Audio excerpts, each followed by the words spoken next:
Hello and welcome to the last video in the series on our book, No Half-Truths Allowed, Understanding the Complete Gospel Message. Today we're going to talk about Chapter 11, the last chapter in the book, appropriately called No Half-Truths Allowed.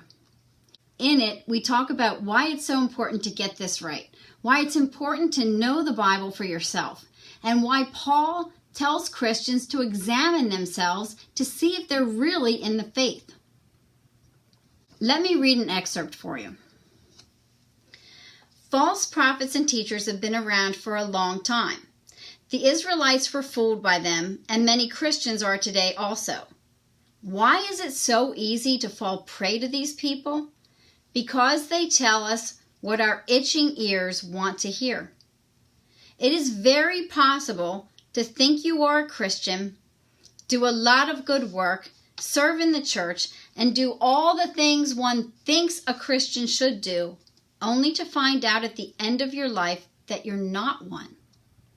Jesus said in Matthew 7:21-23, "Not everyone who says to me, 'Lord, Lord,' will enter the kingdom of heaven, but the one who does the will of my Father who is in heaven.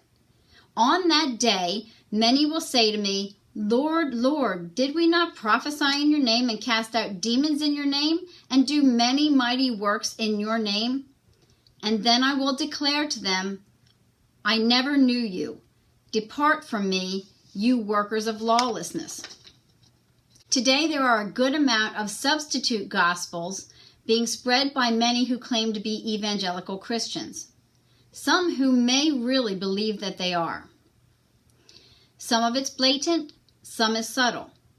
Human beings want to think that they're basically good except for a few mistakes. We want to think that God is waiting for us to decide what we want to do with our lives, and then He will bless it if we're good enough. We want to think that helping the poor or mission work is our ticket to heaven. We want to substitute real Bible study with self-help books or co-commiseration with our peers about the bad things that are happening in our lives. We want our ministries to focus on relationships and fellowship, but without discipleship or the gospel included in it. And when it comes to spreading the gospel, we want to tell people our own stories and the changes that happened in our lives when we became believers without telling them the gospel. We want to show them by our actions. We want people to ask what's different instead of telling them. At times, it seems like we'll try anything except for actually sharing the complete gospel message with people. But if we truly believe that Jesus' substitutionary death on the cross in our place is the only way to not be an enemy of God, then we have to be clear about what we believe ourselves and what we tell others. St. Francis of Assisi is quoted as saying, "Preach the gospel and use words if necessary." But can you really preach the gospel message without words? Is partnering with God to bring the kingdom to earth by helping the poor and downtrodden the same as sharing the gospel message with them? Is giving your testimony the same as giving the gospel message?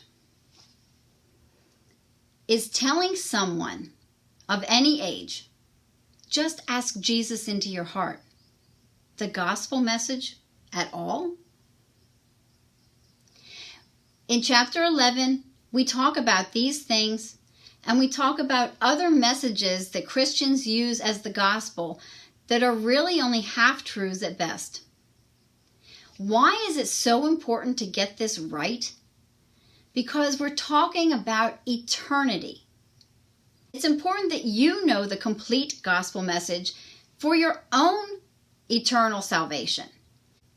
And it's important to share the complete gospel message with others because you're talking about their eternity too. We have to get this right.